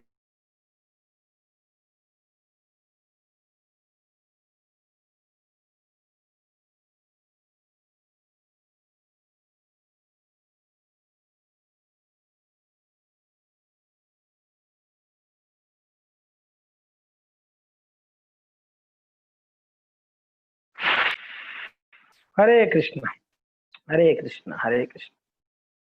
बीच में किसका कॉल आता है तो फिर नेटवर्क चला जाता है, बड़ा परेशान। ऐसा कोई ऑप्शन नहीं है क्या इसमें, नेट चालू हो बाकी कॉल किसी का ना हो? ऐसा कोई ऑप्शन है तो आप कोई मुझे गाइड करना। क्लास शुरू होने से पहले वो ऑप्शन ऑन कर दूंगा ताकि किसी का फोन ना आए, तो बड़ा परेशानी होती है जब फोन आते तब नेटवर्क। ओके, तो यस, तो नारद जी की कृपा से ध्रुव जी, अब देखिए ध्रुव जी के सक्सेस हो क्या है, सक्सेस हो क्या है, गुरु की कृपा मिल गई है, उनकी उत्साह निश्चय देखकर गुरु की, और सक्सेस हो क्या है।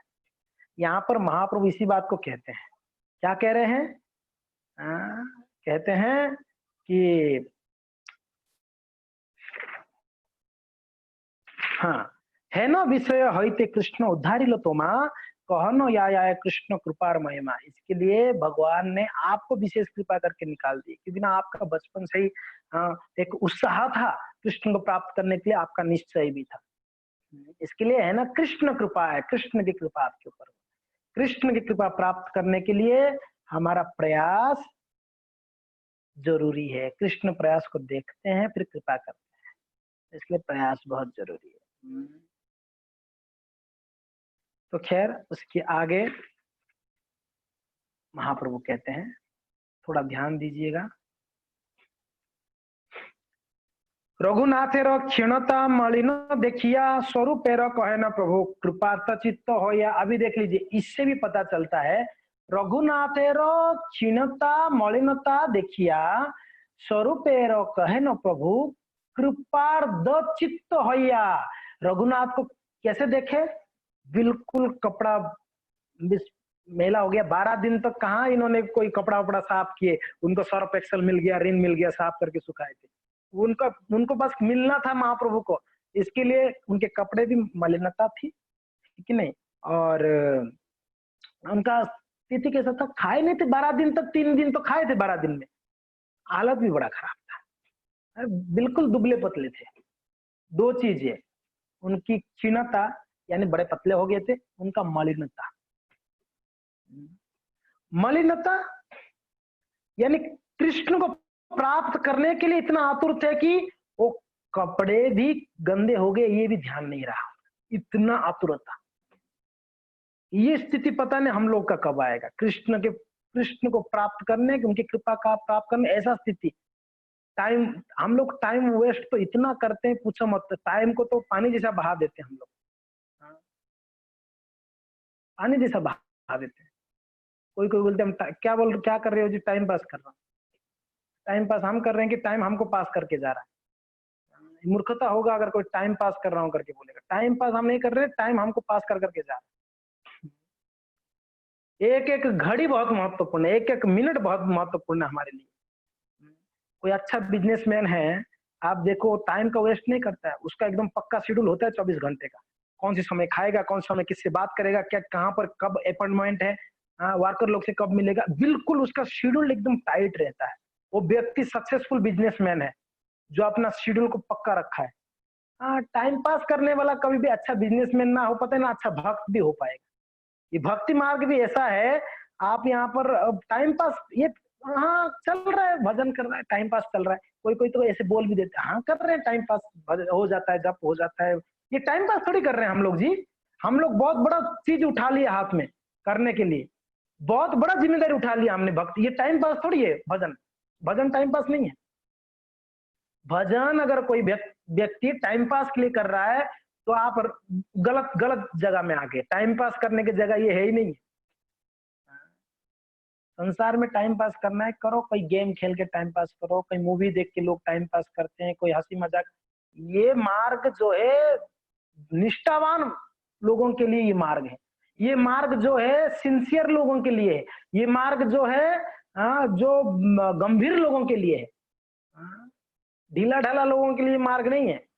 टाइम पास करने क्यों ब्रह्मचारी क्यों बनना है? बस कोई काम काज नहीं है, टाइम पास हो जाएगा मेरा, नहीं नहीं, ये मार्ग टाइम पास का मार्ग है नहीं,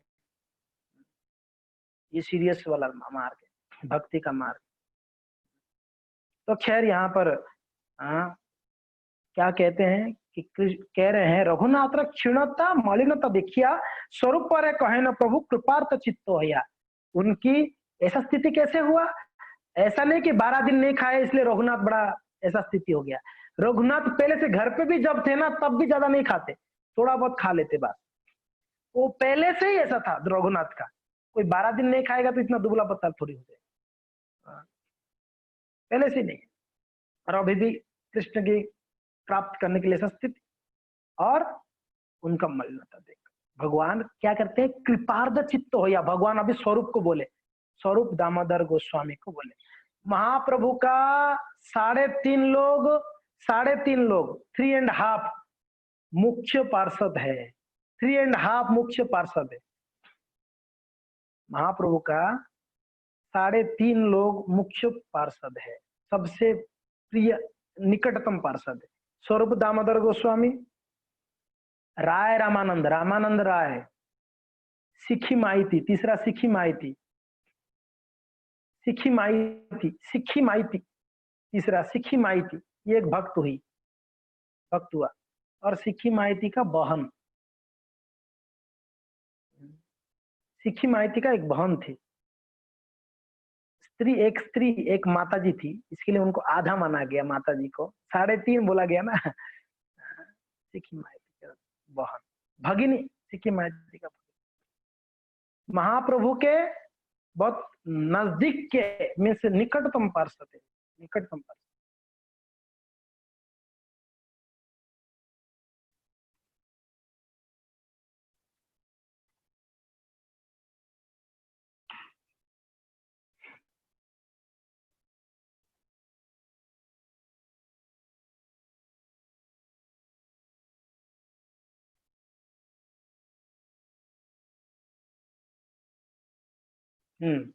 तो यहाँ पर स्वरूप दामोदर के पास महाप्रभु जाकर महाप्रभु कह रहे हैं, इनका ऐसा स्थिति देखकर क्या बोल रहे हैं?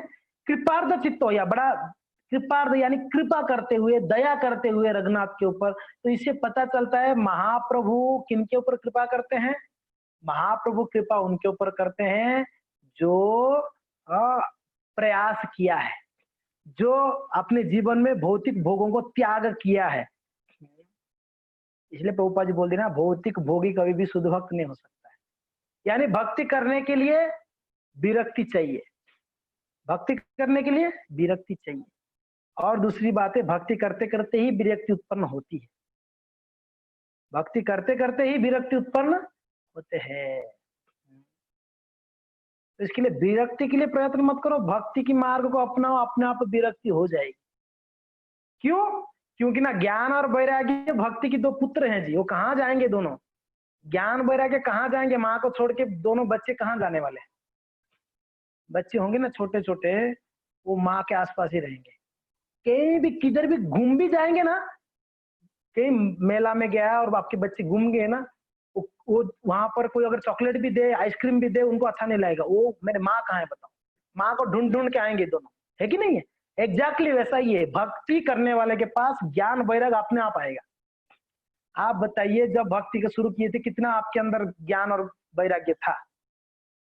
भक्ति करते करते, गीता तो पहले तो गीता करके कुछ है करके भी नहीं पता था, हमारे ज्ञान में ही नहीं था कि कुछ गीता का होता है, भागवत होता है, अभी कृष्ण की कृपा से भक्ति की बल इतना है कि गीता भागवत करके कुछ ग्रंथ हैं जिसको पढ़ के हम जीवन को सुधार सकते हैं। यही ज्ञान है, इतना तो ज्ञान हो गया। और ज्ञान का अर्थ क्या है? ज्ञान यानी कृष्ण को भगवान के रूप में समझ जाना, यही मूल ज्ञान है।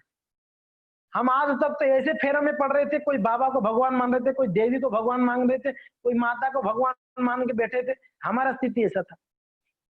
मगर पूर्ण ज्ञान, कृष्ण को कृष्णस्तु भगवान स्वयं समझना, ये पूर्ण ज्ञान है। तो ये कैसे कैसे हो गया? किसकी कृपा है जी? ये ज्ञान होना बहुत मुश्किल है जी, बड़े बड़े पंडित भी इसको नहीं समझ पाते। आप देख लो, बड़े बड़े ज्ञानी शास्त्रज्ञ लोग भी कृष्ण को भगवान के रूप में स्वीकार नहीं कर पाते हैं। मगर हम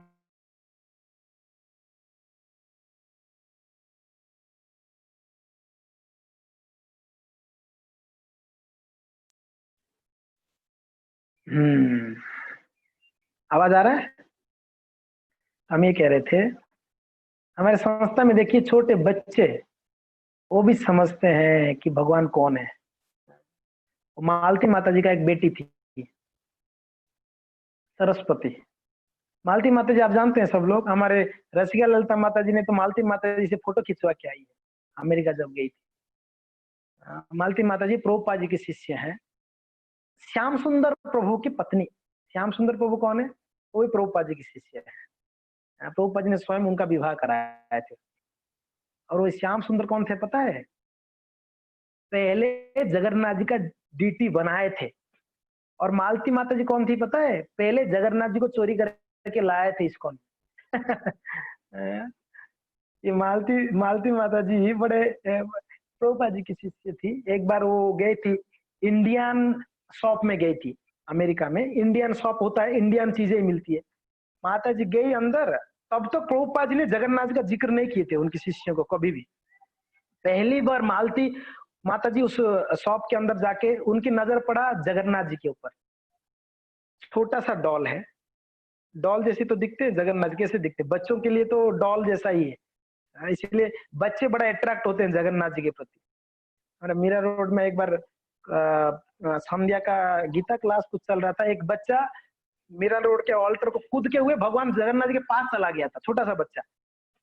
फिर बाद में पुजारी उसको लेके आया बाहर, कूद कर अल्टर को कूद कर अंदर चला गया। तो उसको जगन्नाथ बड़ा अट्रैक्ट लग रहे थे, लगे थे बहुत सुंदर है। बच्चों को जगन्नाथ जी बहुत सुंदर लगते हैं। तो मालती माता जी, आप लोग आवाज आ रहा है ना? मेरा आवाज आ रहा है सबको? ओके। मालती माता जी वो शॉप में जब गई थी तो उनको जगन्नाथ जी के छोटे वहां पर दिखे। तो सोचे कि कोई इंडियन चीज है, प्रभुपाद जी को मैं ये गिफ्ट में दूंगी। अच्छा लगा उनको कि ये प्रभुपाद जी को कुछ अलग चीज है, कुछ इंडियन चीज है ये। उनको नहीं पता था ये भगवान है। कोई कोई डॉल है मगर कोई इंडियन इंडियन डॉल है ये। अमेरिका में कभी देखी नहीं, कभी उनको इंडियन डॉल लगा। वो खरीदी भी नहीं थी। ऐसे वर्णन करते हो, धीरे से उस डॉल को उठा के अपने जेब में डाल दी थी, पर्स में। छोटे से थे जगन्नाथ जी, ले आए और प्रभुपाद जी को बोले कि मैं आपके लिए एक चीज लाए गिफ्ट के रूप में। प्रभुपाद जी बोले क्या लाए हो मालती?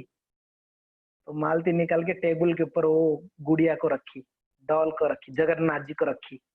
प्रभुपाद जी देख के दंडवत प्रणाम कर रहे हैं, दंडवत प्रणाम। तुरंत देखे दंडवत प्रणाम। मालती बोली किनको कर रहे हैं दंडवत प्रणाम? मुझे तो नहीं करेंगे, मैं तो उनका शिष्या हूँ। किसको कर रहे हैं? वहां पर और कोई तो था नहीं। प्रभुपाद जी बोले कि ये कौन है पता है? ये जगतपति, अखिल कोटि ब्रह्मांड के नायक भगवान जगन्नाथ है। और आपने सब बहुत बड़ा गिफ्ट लाया मेरे लिए। फिर प्रभुपाद जी पूछे, फिर मालती माता जी प्रणाम की, फिर प्रभुपाद जी पूछे इसके साथ में और दो लोग रहना चाहिए? बोले कि हाँ थे, और वो एक पीली वाली थी और एक व्हाइट वाला था। एक काले वाले को लेके आ गई और पीली और व्हाइट, प्रभुपाद जी वो दोनों को भी ले आओ। तो मालती माता जी जाके वो कहते हैं कि मालती माता जी दोनों को भी चोरी करके लेके, खरीदी नहीं थी ये, चोरी वो भी उठा के ले आए। दोनों को जाके उस स्टोर में गई, वो को उठा के ले आए। फिर तीनों को रख के प्रभुपाद जी प्रणाम किए, बोले कि ये भगवान जगन्नाथ है जो कलयुग के भगवान है। प्रभुपाद जी बोले ये कलयुग के भगवान है। अगर कोई कलयुग में जगन्नाथ जी की शरण लेता है, और भगवान बड़े दयालु है, भगवान बाहर आते हैं। फिर जगन्नाथ जी का पास्ट टाइम से बताया, फिर बोले आप में से कोई है ये विग्रह के सेम टू सेम बड़ा विग्रह बना सकता है? तो वही मालती माता जी का हस्बैंड है श्याम श्याम सुंदर प्रभु, बोले कि मैं कर सकता हूँ। वो कारपेंटर थे। फिर श्याम सुंदर प्रभु को बोले, तो श्याम सुंदर प्रभु बड़े जगन्नाथ बलदेव सुभद्रा बनाए। पहली बार जगन्नाथ जी का इंस्टॉल इंस्टॉल किया प्रभुपाद जी। और पहली बार इस्कॉन का विग्रह को, ये तो जगन्नाथ जी का विग्रह पहला है, इस्कॉन का विग्रह। राधा कृष्ण पहला इंट्रोड्यूस नहीं किए थे प्रभुपाद जी, पहले जगन्नाथ जी बलदेव फर्स्ट। तो यस, तो मालती, मैं क्या बोल रहा था? यहाँ पर कैसे आए हम लोग? मालती माता जी के पास कैसे आगे? क्या बोल रहा था नया माता जी, यहाँ कैसे आए हम लोग? प्रभु जी इनकी बेटी के बारे में बता रहे थे आज।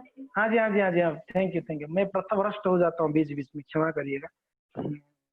हाँ, हाँ जी। तो ये मालती माता जी की एक बिटिया है, उसका नाम है सरस्वती। एक बार कई बड़े बड़े साइंटिस्ट लोग प्रभुपाद जी से, साइंटिस्ट और बड़े बड़े स्कॉलर्स थे, प्रभुपाद जी से बात कर रहे थे। तो प्रभुपाद जी ऐसे ही समझा रहे थे कृष्ण कृष्ण भगवान है करके, वो लोग नहीं समझ रहे थे। फिर प्रभुपाद जी बोले, सरस्वती वहां खेल रही थी, इसमें तो सरस्वती कम हियर, सरस्वती आए, बोले कि हमारे संस्था में छोटे बच्चे भी जानते हैं भगवान कौन है। सरस्वती को पूछे, Saraswati tell me who is God. तो सरस्वती बोल रही है, Krishna is the supreme personality of God है, ऐसे बोली सरस्वती। क्या बोली? Krishna is the supreme personality of God है। तो वो लोग जो बड़े बड़े साइंटिस्ट स्कॉलर थे, वो बोले कि इतना छोटी बच्ची जानती है, हमको नहीं पता। कहने के तात्पर्य यह है, हमारे संस्था में ये समझ जाना कृष्ण तो भगवान स्वयं बहुत बड़ी बात है जी। कृष्ण भगवान है करके समझना, और ये समझ जाना मैं कृष्ण की दास हूं, ये उससे भी बड़ी बात है।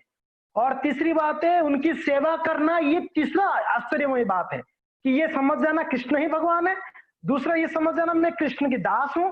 तीसरा ये समझकर कृष्ण का सेवा करना, साधना करना, भजना करना, सेवा करना, ये तो सबसे ज्यादा ज्यादा आश्चर्य बात है, आश्चर्यमय बात है। तो ये मैं कह रहा था, बाहर के लोग, बड़े बड़े पंडित लोग भी नहीं समझ पाते कृष्ण कौन है, भगवान कौन है। ये हमारा भक्ति के ही कृपा है। और ये भक्ति ऐसा है, उनके दो पुत्र कहीं भी रहे, ज्ञान और वैराग्य अपने आप आ जाएंगे। भक्ति के दो पुत्र हैं, बिना भक्ति के ज्ञान वैराग्य भी क्या होंगे? वृद्ध हो जाएंगे बिना भक्ति का। देखो, जब भक्ति देवी चलते चलते आई, सूरत में आए, सूरत यानी खास करके गुजरात में आए, गुजरात में बूढ़ी हो गई भक्ति, ज्ञान वैराग्य तो बूढ़े हो ही गए। वृंदावन में आए, भक्ति देवी बिल्कुल हृष्ट पृष्ठ, मगर दोनों लड़के ऐसा कैसे वृद्ध रहे। बाद में भागवत सुनाया गया, भागवत सुनकर ये दोनों लड़के बिल्कुल एकदम बढ़िया फर्स्ट क्लास हो गए, जवान हो गए। हम ये कह रहे थे, भक्ति के बिना भगवत भक्तिहीनस्य जाति शास्त्र जपः तप अप्राणस्य देहस्य मंडनम लोक रंजनम कहा गया है। तो इसलिए भगवत भक्ति के बिना बाकी सब वृथा है, और भक्ति करने वाला व्यक्ति को बाकी सारा चीज अपने आप प्राप्त हो जाती है। तो यहाँ पर रघुनाथ दास की भक्ति देखकर, उनकी कृष्ण के को प्राप्त करने का उत्साह देखकर भगवान चैतन्य महाप्रभु कृपा करके स्वरूप दामोदर को बुला के बोले, क्या बोले स्वरूप दामोदर को? क्या बोले वो आपको कल सुनेंगे आप, आज में। ठीक है, थैंक यू।